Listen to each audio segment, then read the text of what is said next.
All right, we're back here live, and here's a question for you, Ravens fans, as you get ready to cook up a storm tomorrow. Can you get your grill to look half as good as this one? We're going to talk to the chef in just a minute to find out how you can do that. First, here's your tailgate weather. We've been talking about how cold it'll be in Denver tomorrow, in the teens at kickoff. Well, guess what? Here we're going to be pushing up close to 60 degrees as we go through the afternoon. It looks like it's going to be awesome. A little sun breaking out after some morning fog, we hope. So, hey, if you like that, it'll be even milder on Sunday. Always a good time to grill when the temps push 60 degrees.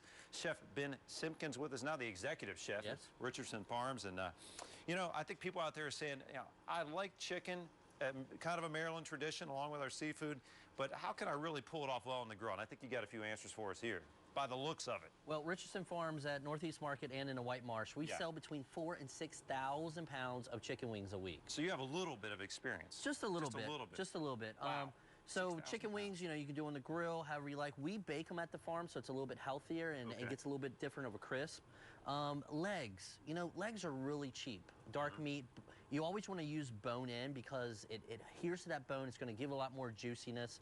You're not going with the boneless here on the grill. You want the bone in there, helps the marrows in there, all that. Boneless breast is the last thing that I put on the grill because it has no fat in it. It's going to dry out. Leave the skin right on there, the fat dripping into it. I'm telling you what, we did a little cilantro lime rub on this and grilled it up. And you see how I got everything in a little bit of aluminum? Yeah. That's so it's like an indirect heat. You know, once it's cooked, you put it over here, you leave it alone, keeps it nice and hot. Some of the juices in. We got a bone-in chicken breast again with more of a dry rub you got going there. Huh? Well, what I did is I brushed it with a little bit of a beer mustard, of course. Put some pretzels on top of it. And what's wrong with beer, mustard, and pretzels on a chicken?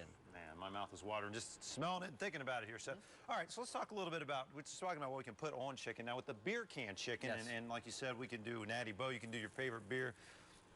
First, two questions. How long does a beer can chicken usually take with the beer in there? And second, what kind of rub do you use on that? This is our house rub that we use at Richardson's, but you can use anything you like from fresh herbs like thyme, oregano, you know, some crushed garlic, and you want to rub underneath the skin really good. You can never go wrong with fresh ground black pepper. Oh, no, not at all. And you can stuff the cavity. If you want to put some lemon wedges or some fresh herbs in here too with your beer, crack it open. But it's going to take about 45 minutes at about a 350, 400 degree oven. You find that can of beer really does help keep the bird moist? Yeah, it does, because what's going to happen is the flame's going to hit the bottom and it's going to boil that beer a little bit and will reduce some, let some steam come out. And it's a good steam. Yeah, and you know, a lot of people don't realize, you know, a grill is a bottom heat from a fire, but by closing it, using this top rack, it's just like a nice flavorful oven. General grilling tips. I mean, keep the grill clean right before you go. Keep that thing, you oil it down a little bit. Yes. Okay. And make sure it's good and hot before you put anything on there. That's why people put stuff on there and it sticks. Get your grill good and hot first. Clean it off. A little bit of Pam or a little oil on there. And you're good to go. We should mention too, at Richardson Farms, you're known for your chicken out there, and you source Maryland protein across the board. All the different meats we're looking at here, the brisket, you name it, even bison from in-state. Yes. The best thing about our chicken is it's always fresh on ice, as you see in our store, and we hand cut every piece of chicken. Wow. I mean, we're your butchers. Yeah. You don't have to wonder where your meat's coming from at Richardson. Nope, not at all. All right, well, the last question here, and I've never done one of these, but I love to eat them after the Maryland Warrior Dash. I had a couple of these. Now, these drumsticks, what is the key to getting them come out looking golden like this? These are our smoked turkey drumsticks that we sell at the store. It goes great with our collard greens. Richardson's known for their collard greens. You know, what's more football than a turkey, smoked turkey leg? Is it hot? These things are awesome. Oh, it's hot. It's smelling good, you know.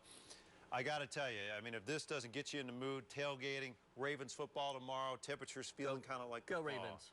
Go Ravens. Thanks so much, Chef, for coming in. Oh, yeah. I got to get a bite, too. All right, Rosie. There's good stuff out here. We'll head back your way. Go Ravens. Okay, we'll get right back to you. All right, thanks a lot.